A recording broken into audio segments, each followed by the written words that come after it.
തകർന്നടിഞ്ഞ rubber മേഖലയ്ക്ക് കൈത്താങ്ങാകേണ്ട rubber ബോർഡിന് മാറ്റിവെക്കാറുള്ള വിഹിതം പോലും മുൻ ബജറ്റുകളെ അപേക്ഷിച്ച് ഇത്തവണ വെട്ടിച്ചുരുക്കി. കഴിഞ്ഞ ബജറ്റിൽ 230 കോടി രൂപയാണ് റബ്ബർ ബോർഡിൻ്റെ നടത്തിപ്പിനായി ആവശ്യപ്പെട്ടത്. ലഭിച്ചത് 137 കോടി.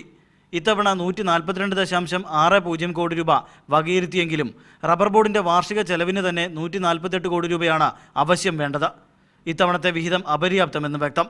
വിലസ്ഥിരതാ ഫണ്ട്, NDA സർക്കാർ അനുഭാവപൂർവ്വം പരിഗണിക്കാമെന്ന് പറഞ്ഞ ദേശീയ റബ്ബർ നയം എന്നിവയ്ക്ക് ബജറ്റിൽ പരാമർശം പോലുമില്ല.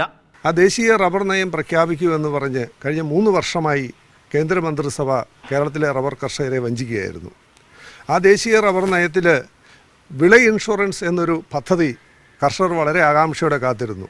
അന്താരാഷ്ട്ര വിപണിയിൽ വില ഉയർന്നതിനാൽ വൻ തകർച്ചയിൽ നിന്ന് റബ്ബർ വില കഴിഞ്ഞ ദിവസങ്ങളിൽ അല്പം കരകയറിയെങ്കിലും ഏതു സമയവും കൂപ്പുകുത്താവുന്ന അവസ്ഥയിൽ തന്നെ. ഇതിനെ മറികടക്കാൻ വിലസ്ഥിരതാ ഫണ്ടായിരുന്നു കർഷകർക്ക് ആവശ്യം. പുതിയ ബഡ്ജറ്റ് ഇവർക്ക് റബ്ബർ ബോർഡിലെ ഉദ്യോഗസ്ഥന്മാർക്ക് ശമ്പളവും വാടകയും കൊടുക്കാനുള്ള പണമൊക്കെ പുതിയ ബഡ്ജറ്റ് കൊള്ളിച്ചിട്ടുള്ളൂ. ബാക്കി വികസന പ്രവർത്തനങ്ങൾക്ക് വേണ്ടി 10 പൈസ കൃഷിക്കാർക്ക് വേണ്ടി മാറ്റി വെച്ചിട്ടില്ല. 2 ഹെക്ടറിൽ റബ്ബർ കൃഷിയുള്ള കേരളത്തിലെ 12 ലക്ഷം കർഷകരാണ് രാജ്യത്തെ 98% റബ്ബറും ഉൽപ്പാദിപ്പിക്കുന്നതെന്നത് ശ്രദ്ധേയം. ഇത്തരമൊരു വിഭാഗത്തെയാണ് കേന്ദ്ര ബജറ്റ് പൂർണ്ണമായും അവഗണിച്ചതെന്ന് കർഷകർ പറയുന്നു. മീഡിയ 1 കോട്ടയം.